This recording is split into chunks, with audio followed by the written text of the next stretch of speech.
Hello student, एक बार फिर से आपका स्वागत है आपके अपने जो स्मार्ट स्टडी क्लासेस पर। हाँ, तो हमारी इंटरमीडिएट की इंग्लिश की क्लास चल रही थी और जिसमें चला था आपका इंग्लिश न्यू सेशन सन 2022। तो देखो, इसमें हम ग्रामर सिलेबस को डिस्कस कर रहे थे। ग्रामर सिलेबस बहुत ही अच्छा टॉपिक है, क्योंकि जब तक आप इसको नहीं समझोगे एग्जाम में आप एक अच्छा स्कोर नहीं कर सकते हैं। इसलिए आपको इसको समझना बहुत ही जरूरी है। इस समय जो टॉपिक चल रहा है वो चल रहा है आपका तीसरा टॉपिक चल रहा है, यानी कि सिंथेसिस ऑफ द सेंटेंस। तो कह सकते हैं कि वाक्यों का संश्लेषण। तो ये भी बहुत अच्छा टॉपिक है और आपके एग्जाम में 2 नंबर का आता है। इसलिए आपको इसको समझना बहुत ही जरूरी है, क्योंकि जब तक आप इसको नहीं समझोगे आप एग्जाम में एक अच्छा स्कोर नहीं कर सकते हैं। तो देखो, हमने आपको पहले बताया था कि इसमें 3 चीज़ों को डिस्कस किया जाता है, जिसमें पहला होता है सिंपल सेंटेंस, दूसरा होता है कंपाउंड सेंटेंस और तीसरा होता है कॉम्प्लेक्स सेंटेंस। तो देखो, इस समय जो टॉपिक चल रहा है वो चल रहा है आपका सिंपल सेंटेंस। तो देखो, सिंपल सेंटेंस के अब तक हम आपके 3 टॉपिक करा चुके हैं और हम आज की वीडियो में इसका चौथा टॉपिक डिस्कस करेंगे, यानी जीरंड या प्रीपोजिशन द्वारा सिंपल बनाना। तो किस तरह से प्रीपोजिशन द्वारा सिंपल बनाते हैं आज की वीडियो में आप इसे सीखोगे। बहुत ही अच्छी तरह से आपको वीडियो को पूरा देखना है, बिल्कुल भी स्किप नहीं करना है। जो विद्यार्थी चैनल पर नए हैं वो चैनल को सब्सक्राइब कर लें, बेल आइकन प्रेस कर लें, ताकि आगे आने वाली वीडियो का नोटिफिकेशन आपको आसानी से प्राप्त हो सके। ठीक है, तो ज़्यादा समय ना वेस्ट करते हुए चलते हैं अपने टॉपिक की ओर। क्लास 12th इंग्लिश, यानी कि 12th क्लास की इंग्लिश की क्लास चल रही थी और जिसमें चला था आपका इंग्लिश न्यू सेशन सन 2022। तो देखो, हमने इसमें बताया कि हम इसमें ग्रामर सिलेबस को डिस्कस कर रहे हैं। किसको? Grammar syllabus. और ग्रामर सिलेबस बहुत ही अच्छा सिलेबस है, क्योंकि मैं आपको पहले बता चुका हूं कि जब तक आप इसको ध्यान से नहीं समझोगे तब तक आप एग्जाम में एक अच्छा स्कोर नहीं कर सकते हैं। यानी कि जो कुछ डिपेंड होता है वो सब ग्रामर पर डिपेंड होता है। यदि आपने इंटरमीडिएट की ग्रामर को अच्छी तरह समझ लिया तो मैं गारंटी देता हूं कि बाकी चीजें आपकी समझ में बहुत ही आसानी से आ जाएंगी। तो आज आपको समझना है सिंपल सेंटेंस। क्या है सिंपल सेंटेंस? तो देखो, इसका हम चौथा टॉपिक डिस्कस करेंगे। इसमें आपका जीरंड या प्रीपोजिशन द्वारा सिंपल। तो देखो, इसके भी कुछ रूल्स होते हैं, जैसा हमने आपको पीछे बताया था, पार्टिसिपल द्वारा सिंपल, इंफिनिटिव द्वारा सिंपल, नाउन या फ्रेज द्वारा सिंपल। और ये आपका चौथा टॉपिक है जीरंड या प्रीपोजिशन द्वारा सिंपल। तो देखो, सिंपल करने के लिए कुछ निश्चित प्रीपोजिशन होती हैं। कैसी होती हैं? कुछ निश्चित होती हैं। वैसे तो देखो, आपने पढ़ा होगा कि प्रीपोजिशन बहुत होती हैं, सिंपल, कंपाउंड और फ्रेज वाली प्रीपोजिशन होती हैं, लेकिन सिंपल बनाने के लिए, सिंपल करने के लिए कुछ निश्चित प्रीपोजिशन का प्रयोग किया जाता है।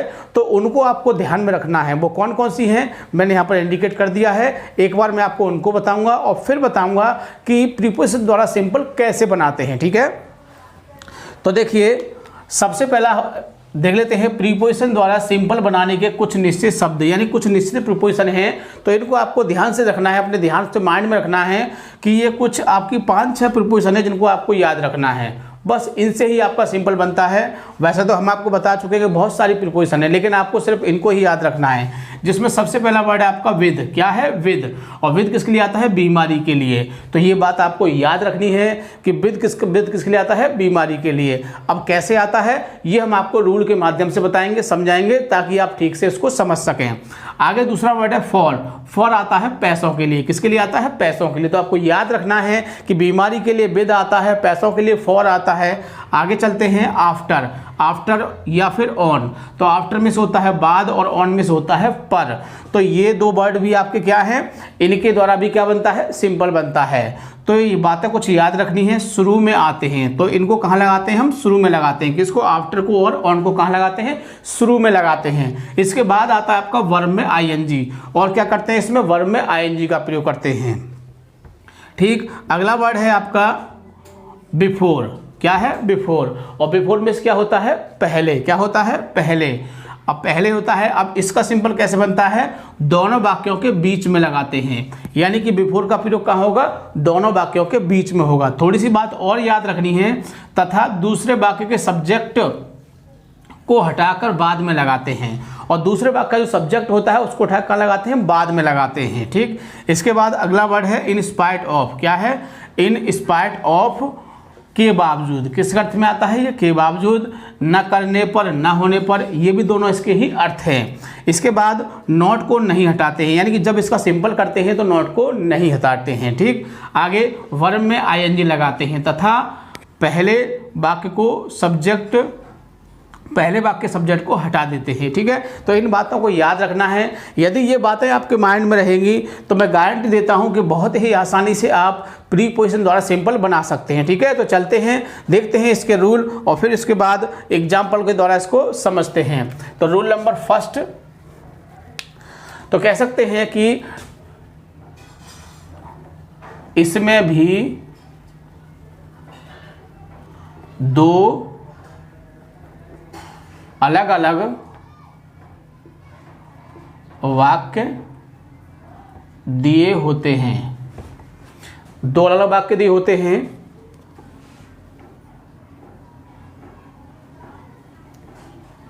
यदि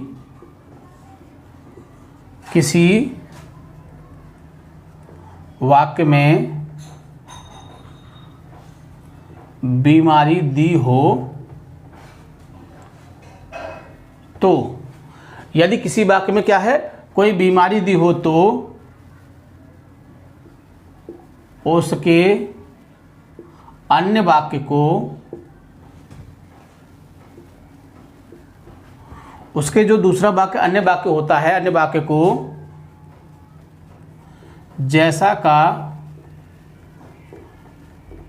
तैसा उतार लेते हैं, यानी जो अन्य वाक्य होता है उसको हम जैसा का तैसा उतार लेते हैं, तथा फिर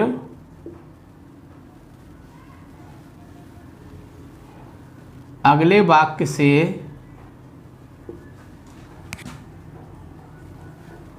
बीमारी को लेकर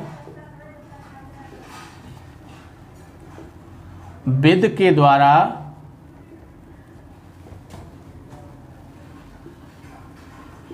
वाक्य में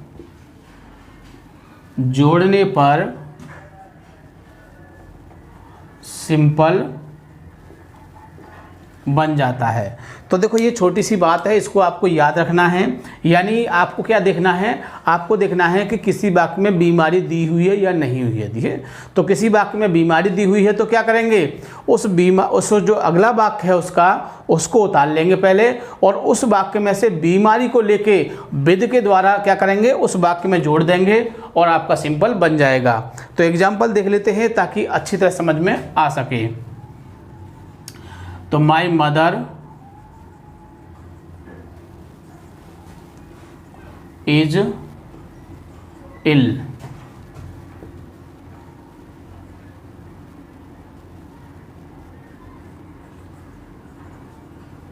शी हैज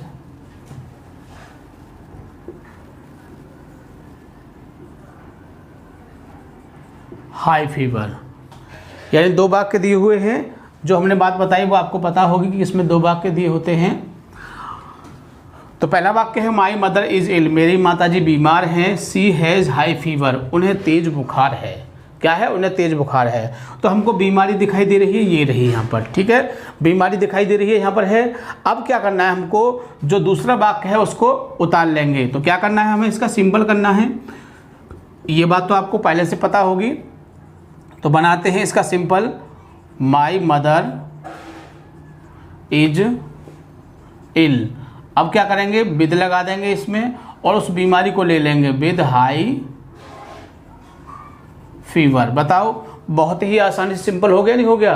बहुत ही आसानी से कर सकते हैं। तो ये बात थी बीमारी की। अगर रुपये पैसे वाली बात आती है तो क्या करेंगे, तो रुपये पैसे वाली बात आएगी तो जो अन्य वाक्य होगा उसको हम जैसा का तैसा उतार लेंगे, जो दूसरा वाक्य होगा उसको हम जैसा का तैसा उतार लेंगे और फिर उसमें से रुपये पैसे को लेकर फॉर के द्वारा जोड़ने पर हमारा सिंपल बन जाएगा।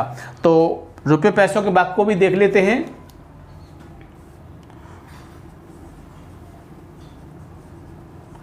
Rahul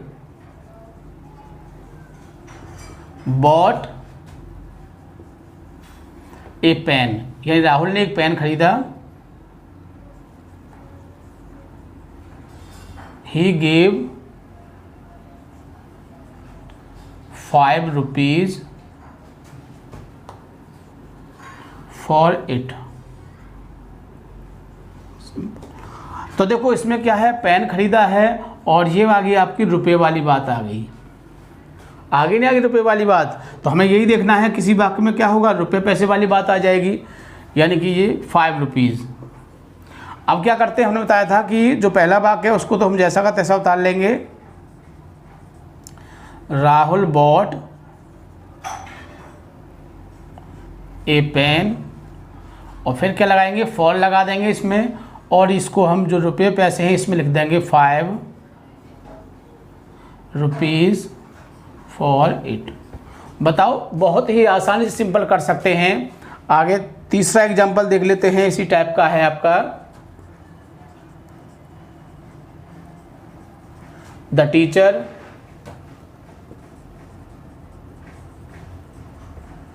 taught me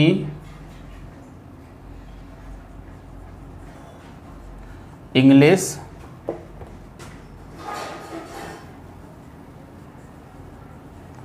I gave him 100 rupees.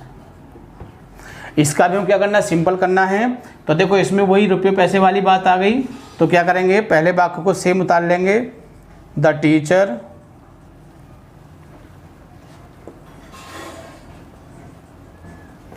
taught me English। रुपये पैसे की बात है तो किससे जोड़ेंगे, फॉर से, तो फॉर 100 रुपीज़। बताओ कोई दिक्कत, बहुत ही आसानी से कर सकते हैं, सिर्फ आपको इसके रूल याद होने चाहिए, ठीक है। तो मेरी बात को बड़ी अच्छी तरह से आपको याद रखना है, और इसके एग्जांपल डिस्कस करते हैं, क्योंकि अभी हमने आपको विद और फॉर का ही बताया है, अभी आफ्टर बचा है, ऑन बचा है, बिफोर, इंस्पायर्ड, तो सबके एग्जांपल डिस्कस करेंगे ताकि आप इसको ध्यान से समझ सकें, और एग्जाम में यदि वाक्य आता है तो आप उसे आसानी से बना सकें, ठीक है। तो मैं इसको रफ कर देता हूँ, चाहो तो आप इसका एक स्क्रीनशॉट ले सकते हो, और स्क्रीनशॉट का बेनिफिट मैं आपको पहले बता चुका हूँ कि स्क्रीनशॉट से हमको ये बेनिफिट होता है कि यदि आपने इसका स्क्रीनशॉट ले लिया है तो आप इसको कभी भी पढ़ सकते हैं। नहीं तो यदि आप इसको दोबारा देखोगे तो वीडियो देखना पड़ेगा, और वीडियो के लिए आपको नेट खर्च करना पड़ेगा, ठीक है। इसलिए आपको इसका स्क्रीनशॉट ले सकते हो। तो देखो मैं इसको रफ कर देता हूँ, और आगे जो रूल है उनको डिस्कस करते हैं ताकि अच्छी तरह से आपकी समझ में ये आ सके। तो देखो हमने इसमें आपके 2 तरीके बताती हैं प्रीपोजिशन के, और इसका जो तीसरा है आफ्टर का प्रयोग कब करते हैं, कैसे करते हैं, तो उसको हम आगे बताते हैं। तो देखो इनको समझने के लिए सिर्फ आपने इनके वर्डों को ध्यान से पढ़ लिया तो मैं गारंटी देता हूं कि आपका ये गलत नहीं होगा, ठीक है। तो देखिए,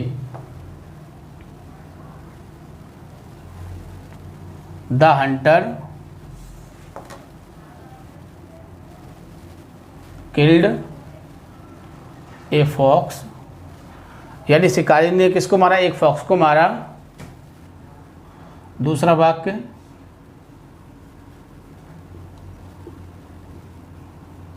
ही रिटर्न्ड होम, और वह घर लौट गया। तो देखो शिकारी ने किसको मारा, फॉक्स को मारा, और वो मार के घर लौट गया। तो देखो हम इसको आफ्टर से बना सकते हैं, जैसे बनाएंगे इसको, आफ्टर। हमने आपको बताया था कि जब आफ्टर का प्रयोग करते हैं तो आफ्टर को कहाँ लगाते हैं, शुरू में लगाते हैं, और इसके बाद क्या करते हैं, वर्ब में आईएनजी लगाते हैं। तो वर्ब में आईएनजी लगा दी हमने, आफ्टर किलिंग ए फॉक्स। अब यहाँ पर ही है और यहाँ पर हंटर है। तो हमने आपको ये पहले बताया था कि यदि प्रोनाउन और नाउन का कोई चक्कर हो, तो प्रोनाउन और नाउन का कोई चक्कर हो तो हम प्रोनाउन की जगह पर नाउन को लगा सकते हैं, ठीक है। तो अब यहाँ पर क्या आपका आ जाएगा, हंटर आ जाएगा।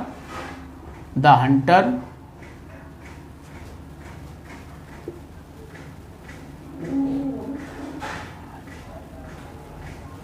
रिटर्न्ड होम, ठीक, बहुत ही आसानी से कर सकते हैं। यदि आपको गलती से अगर आप हंटर नहीं लगा पाते और आपने ही लगा दिया तो ऐसी कोई बात नहीं है, आपका सही है। अगला एग्जांपल देख लेते हैं इसका हम, the moon rose,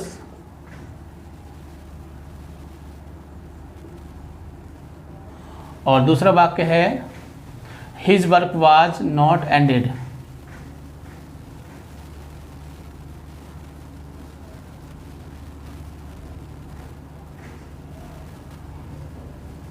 ended.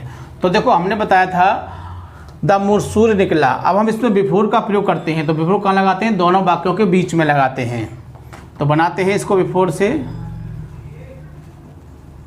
The moon rose, before बीच में लगा दिया। अब इस सब्जेक्ट को हटा देंगे, was not ended his work, उसको लास्ट में लगा देते हैं। ये सब इसमें लिखा हुआ है, देख सकते हैं। दोनों वाक्यों के बीच में लगाते हैं तथा और दूसरे वाक्य के सब्जेक्ट वाक्य उसके बाद में लगा देते हैं। तो समझ गए होंगे आप। एक और एग्जाम्पल देख लेते हैं, बहुत ही इंपॉर्टेंट एग्जाम्पल है आपका, यानी कि इन स्पाइट ऑफ का प्रयोग कैसे करते हैं। तो she did not read at all, और दूसरा वाक्य है इसमें सी पास्ट। दोनों वाक्य आपके सामने लिखे हुए हैं, बहुत ही आसानी से कर सकते हैं इसको आप। तो देखो हमने क्या बताया था कि she did not read at all, उसने सब कुछ नहीं पढ़ा, सी पास्ट और पास हो गई। तो बनाते हैं इसको, और हम इस सब्जेक्ट का प्रयोग नहीं करेंगे तो क्या लगाएंगे इसमें, इन स्पाइट ऑफ। नॉट को नहीं हटाते हैं, ये चीज़ हमने लिखा है, नॉट को नहीं हटाते हैं। और वर्ब में किसका प्रयोग करते हैं, आईएनजी का प्रयोग करते हैं इसमें, रीडिंग एट ऑल।